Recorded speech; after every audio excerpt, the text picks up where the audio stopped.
Nosotros somos el equipo 3. Estamos conformados por Moreno Cabrera Kelly, Guerra Zápalo Ayerín Eunice y por su servidor, soy Durán Alejandro Ulises. Los temas que vamos a abarcar va a ser del 2.5 al 2.7 de la segunda unidad de la materia de impuestos a personas morales.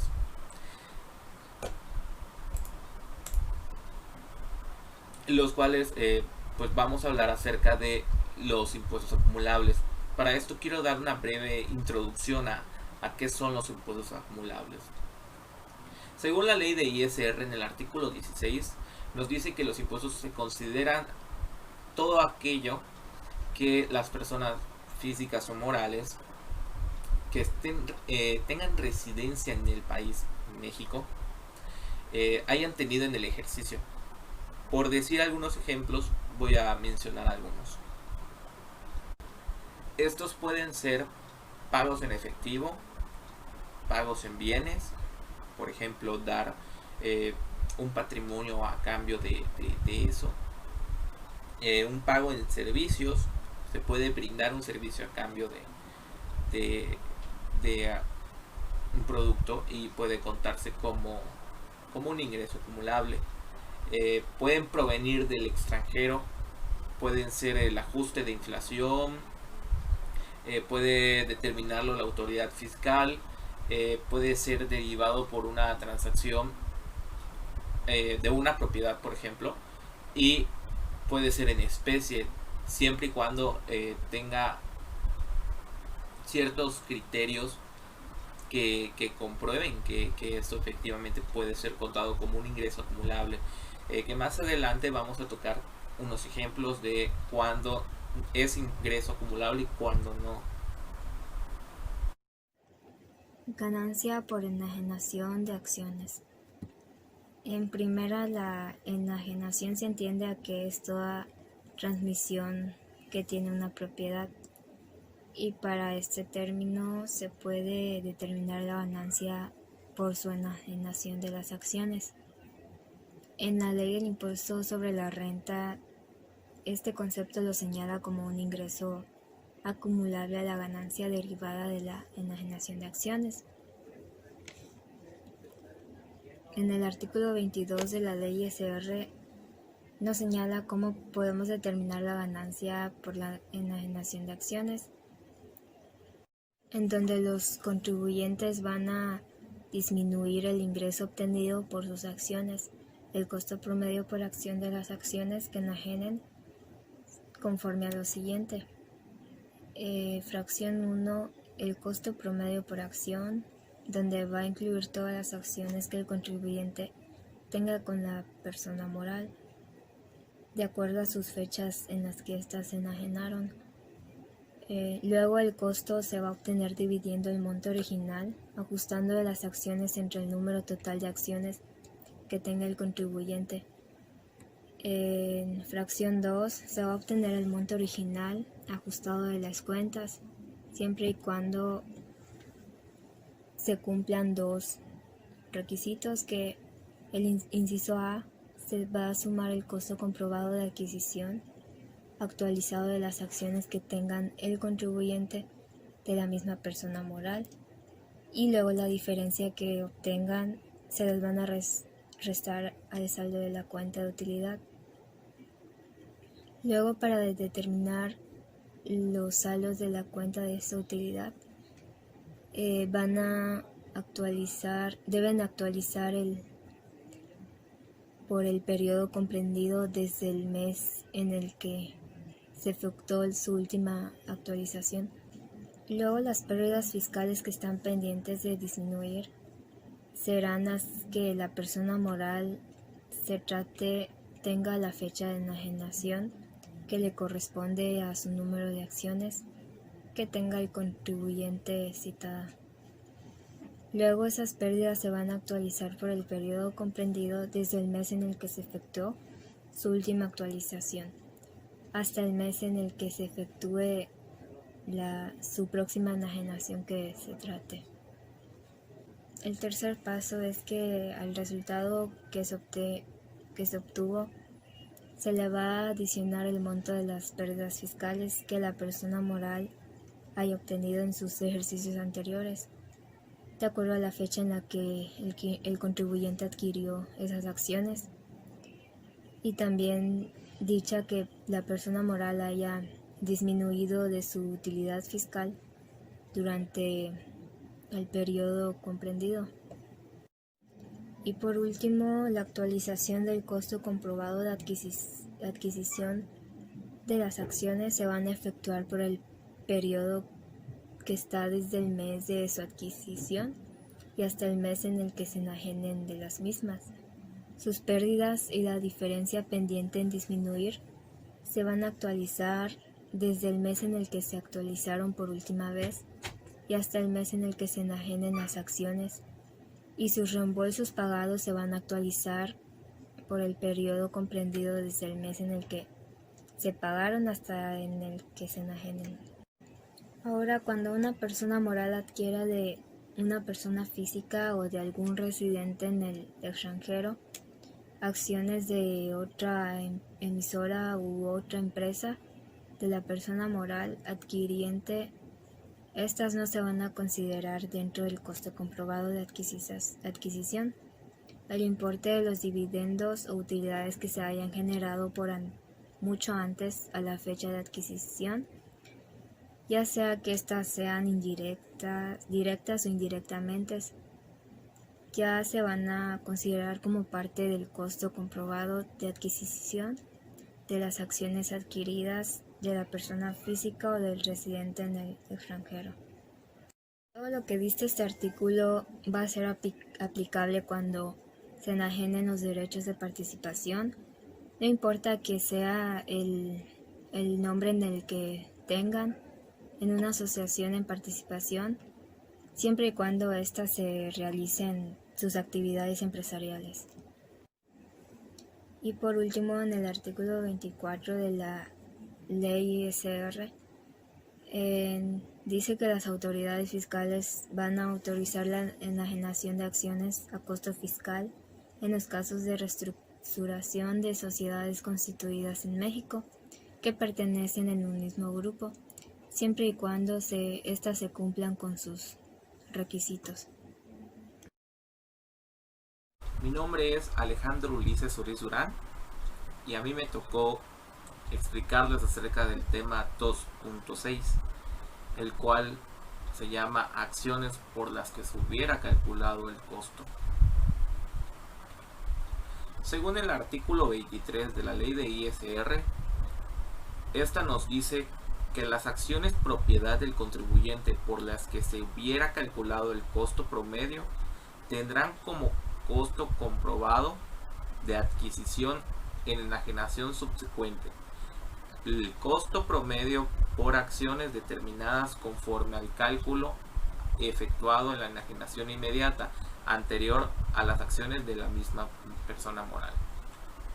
Esto quiere decir que se considerará como la fecha de adquisición el mes en el que se efectuó la enajenación. Esto para resultados fiscales. La misma ley de ISR en el artículo 24 nos menciona que las autoridades fiscales autorizarán la enajenación de las acciones a costo fiscal en los casos de reestructuración de sociedades constituidas en México pertenecientes a un mismo grupo.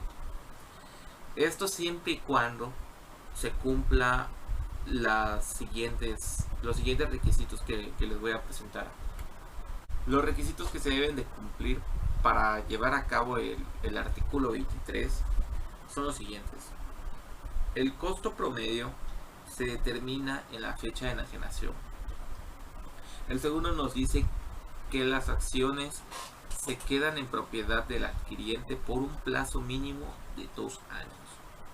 El tercero nos dice que las acciones que reciba por las que se enajena el solicitante representan al capital suscrito y al pago de las sociedades. El primero, como nos dice que se determina en la fecha de enajenación, el artículo 23 nos había dicho que la fecha de enajenación se determina el mismo día que se adquieren las acciones. El seguro que nos dice que las acciones se quedan en propiedad del adquiriente por un plazo mínimo de 2 años. Para que esto se cumpla, tiene que estar en su propiedad directa o tiene que ser en el mismo grupo. Que las acciones que reciba por la enajenación representen al capital suscrito y al pago de la sociedad. Para esto tiene que ser el mismo porcentaje de la propiedad que se enajenó. Que la sociedad emisora levante un acta de asamblea con motivo de la suscripción de pago de capital. Que el aumento del capital social sea del monto que represente el costo. El primer punto nos dice que la sociedad emisora levante el acta de asamblea con motivo de suscripción y pago de capital. Para esto se tiene que mandar copia a las autoridades fiscales en un lapso no mayor de 30 días. El segundo nos dice que el aumento en el capital social sea el monto que se presente el costo fiscal. Para esto, tal cual como lo dice, el monto tiene que ser el mismo que el de las acciones. Que se presente dictamen. El siguiente es que el monto total de las acciones se distribuya con las acciones que se reciben. Para el primero tiene que ser un contador público certificado quien haga el dictamen. Y en el segundo, en el que dice que el monto total de las acciones se distribuye en las acciones que se reciben. Para esto se tiene que utilizar los términos que nos menciona en la fracción 3 de este mismo artículo, que es el artículo 24. Que las sociedades que participen en la reestructuración se dictaminen en los términos del artículo 32-A del Código Fiscal de la Federación, o en su defecto que hagan una declaración informativa bajo los términos del artículo 32-H del mismo Código Fiscal de la Federación. Bueno, pasamos al tema 2.7, que es la enajenación de acciones a costo fiscal. Este tema lo presentan las personas físicas o morales que quieran enajenar sus acciones a costo fiscal. El fundamento legal está en la Ley del Impuesto sobre la Renta, artículo 22, 23 y 24, en su respectivo reglamento, artículo 26, 28 y 29, y en el anexo 1A de la resolución miscelánea fiscal. Vamos con el artículo 22 de la ley del ISR. El artículo 22, citando, nos habla que para determinar la ganancia por enajenación de acciones, los contribuyentes disminuyen de restar el saldo de la cuenta de utilidad fiscal neta. Cuando el promedio de los saldos sea mayor, la parte que corresponda a las acciones que tenga el contribuyente adquiridas en la misma fecha. Para determinar la diferencia a que se refiere este párrafo, los saldos de la cuenta de utilidad fiscal neta que la persona moral emisora de las acciones que se enajenan hubiera tenido a las fechas de adquisición y de enajenación de las acciones se deberán actualizar por el periodo comprendido desde el mes en que se efectuó la última actualización previa a la fecha de la adquisición o de la enajenación, según se trate, y hasta el mes en el que se enajenen las acciones. El inciso B nos habla de que al resultado que se obtenga conforme al inciso pasado, se le restarán las pérdidas fiscales pendientes de disminuir, los reembolsos pagados, así como la diferencia que se refiere el quinto párrafo del artículo 77 de esta ley, de la persona moral emisora de las acciones que se enajenen actualizados. Las pérdidas fiscales pendientes de disminuir a que se refiere el párrafo anterior serán las que la persona moral de que se trate tenga la fecha de enajenación, o sea, los pendientes fiscales que aún no ha pagado se tienen que pagar para poder enajenar. Dichas pérdidas se actualizarán por el periodo comprendido desde el mes en que se efectuó la última actualización y hasta el mes en el que se efectúe la enajenación de que se trate. Los reembolsos pagados por la persona moral de que se trate serán los que correspondan al número de acciones que tenga el contribuyente al mes en el que se efectúe la enajenación. La fracción 3 habla de que el resultado obtenido conforme todo lo hecho en la fracción anterior se le adicionará al monto de las pérdidas fiscales que la persona emisora de las acciones haya obtenido en ejercicios anteriores y a la fecha en la que el contribuyente adquirió las acciones de que se trate y que dicha persona moral haya disminuido de su utilidad fiscal durante el periodo comprendido desde el mes en el que el contribuyente adquirió dichas acciones y hasta el mes en el que las enajene. Las pérdidas a que se refiere el párrafo anterior se asignarán al contribuyente en la proporción que represente el número de acciones que tenga de dicha persona moral a la fecha de la enajenación, correspondientes al ejercicio en que la citada persona moral disminuyó dichas pérdidas respecto al total de acciones en circulación que tuvo la persona moral mencionada en el ejercicio de que se trata. La fracción 4 nos habla de que la actualización del costo comprobado de adquisición y de las acciones se efectuará por el periodo comprendido desde el mes de su adquisición y hasta el mes en el que les ajenen las mismas. Las pérdidas y las diferencias pendientes de disminuir se actualizarán desde el mes en el que se actualizaron por última vez y hasta el mes en el que se enajenen las acciones. Los reembolsos pagados se actualizarán por el periodo comprendido desde el mes en el que se pagaron hasta el mes en el que se enajenen las acciones.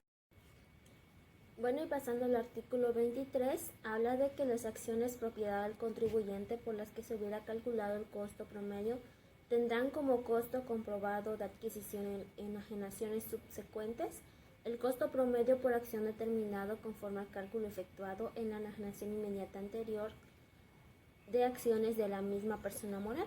En este caso seguiremos utilizando nuestro cálculo del artículo 22.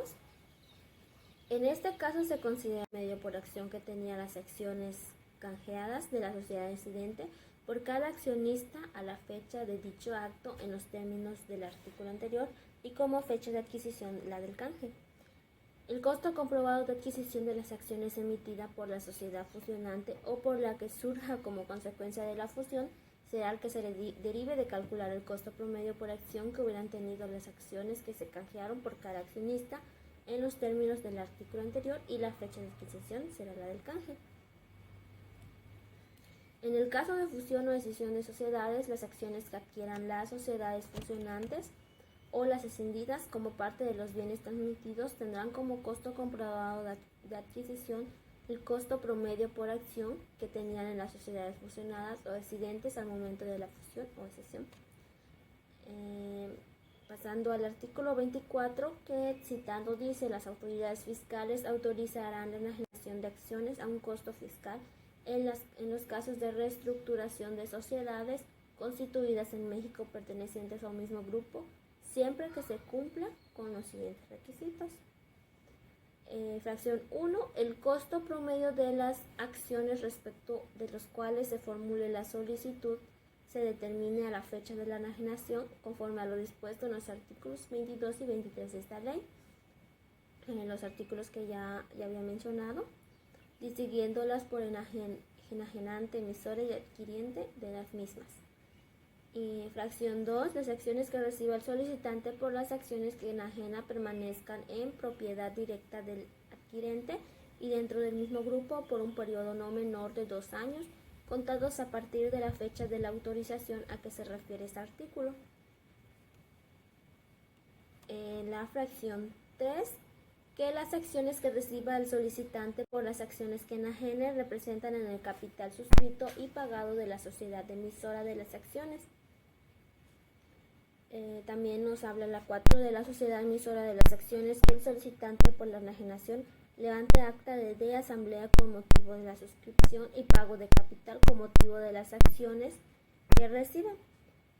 La fracción 5 de la contraprestación que se derive de la enajenación consiste en el canje de acciones emitidas por la sociedad adquirente de las acciones que transmite.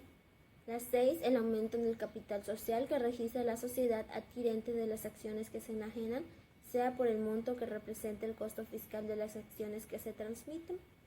El 7, se presenta en un dictamen por contador público registrado ante las autoridades fiscales en el que señala el costo comprobado de adquisición ajustado de acciones de conformidad con los artículos 22 y 23 de esta ley y la fecha de adquisición. El 8, el monto original ajustado del total de las acciones enajenadas determinado conforme a la fracción 7 de este artículo al momento de dicha enajenación se distribuye proporcionalmente a las acciones que se reciban en los términos de la fracción 3 del mismo artículo. 9, de las sociedades que participen en la reestructuración se dictaminan en los términos del artículo 32A del Código Fiscal de la Federación o presentan la declaración informativa sobre su situación fiscal en los términos del artículo 32H del citado código, cuando estén obligadas a ello en el ejercicio en que se realice dicha reestructuración. Se demuestra que la participación en el capital social de las sociedades emisoras de las acciones que se enajenan se mantiene del mismo por ciento por la sociedad que controle por grupo o por la empresa que en su caso se constituye para tal efecto. Hablando del incumplimiento de cualesquiera de los requisitos a que se refiere este artículo, se deberá pagar el impuesto correspondiente a la enajenación de acciones, considerando el valor en que dichas acciones se hubieran enajenado entre partes independientes o en operaciones comparables, o bien considerando el valor que se determine mediante avalúo practicado por persona autorizada por las autoridades fiscales. Para los efectos de este artículo se considera grupo el conjunto de sociedades cuyas acciones con derecho a voto representativas del capital social sean propiedad directa o indirecta de las mismas personas en por lo menos el 51%. Para estos efectos no se computarán las acciones que se consideren colocadas entre el gran público inversionista de conformidad con las reglas que el efecto expida el Servicio de Administración Tributaria SAT, siempre que dichas acciones hayan sido efectivamente ofrecidas y colocadas entre el gran público inversionista. No se consideran colocadas entre el gran público inversionista las acciones que hubiesen sido recompradas por el emisor.